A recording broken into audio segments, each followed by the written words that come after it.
Ibu, bapak, saudari, saudara, rekan-rekan muda, dan adik-adik sekalian dimanapun kalian berada, bertemu kembali dengan saya Romo Tino SSCC di dalam catatan pesiarah.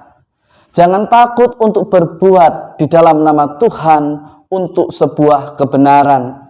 Petrus dan Yohanes menceritakan kisahnya bahwa di dalam kebenaran ia dilindungi. Bahkan tidak ada seorang pun yang dapat menyangkal perkataannya yang berdasarkan atas Roh Kudus, dan ia membiarkan rencana Tuhan terjadi di dalam hidup mereka. Sebelum kita mendengarkan permenungan dari catatan pesiarah, marilah kita membuat tanda kemenangan Kristus. Dalam nama Bapa dan Putera dan Roh Kudus. Amin.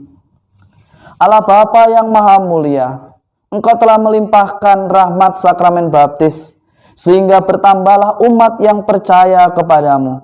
Pandanglah umat pilihan-Mu ini yang dilahirkan kembali untuk hidup kudus. Demi Kristus pengantara kami. Amin. Ibu, bapak, saudari, saudara, rekan-rekan muda, dan adik-adik sekalian yang terkasih, begitu banyak dari kita berinisiatif untuk melakukan sebuah kebaikan, entah membagi nasi, entah menelpon mereka yang sedang menjalani isolasi mandiri, membagi nasi kotak kepada mereka yang kelaparan, membagikan kasih baik dalam beras, dalam bentuk minyak, dalam bentuk sembako. Ada banyak hal, tetapi seringkali kita sebagai manusia mudah menjadi luntur, atau dalam bahasa Jawanya itu anget-anget tai ayam.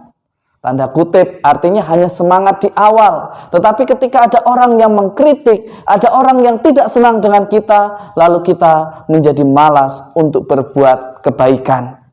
Kisah para rasul mengisahkan pengalaman Petrus dan Yohanes yang tetap melakukan perbuatan baik di dalam perjalanan hidupnya.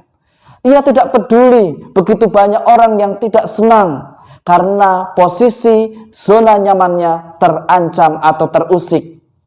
Mari kita belajar, sejauh kita hidup di dalam kebenaran, mengapa kita harus takut? Jadikanlah kritik yang ada sebagai kesempatan bagi kita untuk memperbaiki dan membangun pribadi yang lebih baik lagi. Menjadi hal yang wajar bagi kita ragu-ragu kepada Tuhan sang pemilik kehidupan. Begitu pula yang dikisahkan di dalam Injil Markus hari ini. Para murid ragu, bahkan dia tidak percaya akan cerita yang dikisahkan oleh perempuan-perempuan yang melihat Yesus. Bahkan kedua murid Yesus yang dalam perjalanan ke Emmaus bertemu secara langsung, bercakap-cakap dengan Tuhan kita Yesus Kristus. Tetapi jangan biarkan ketidakpercayaan akhirnya membuat kita jauh daripada Tuhan.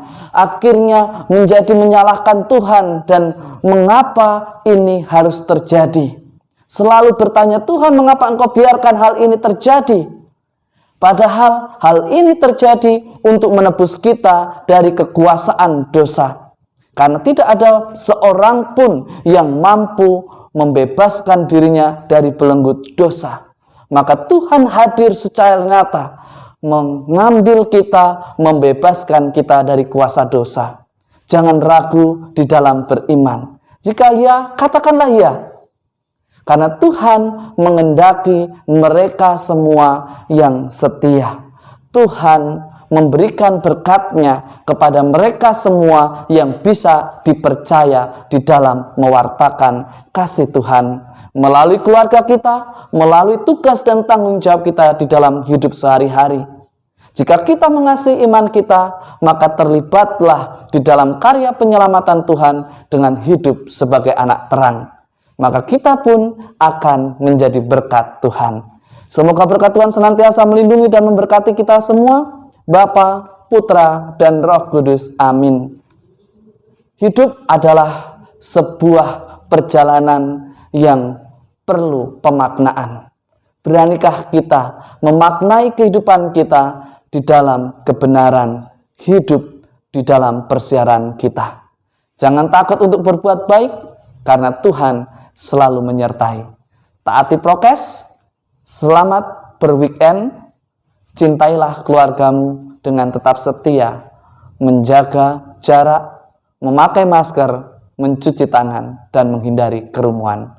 Tuhan memberkati. Amin.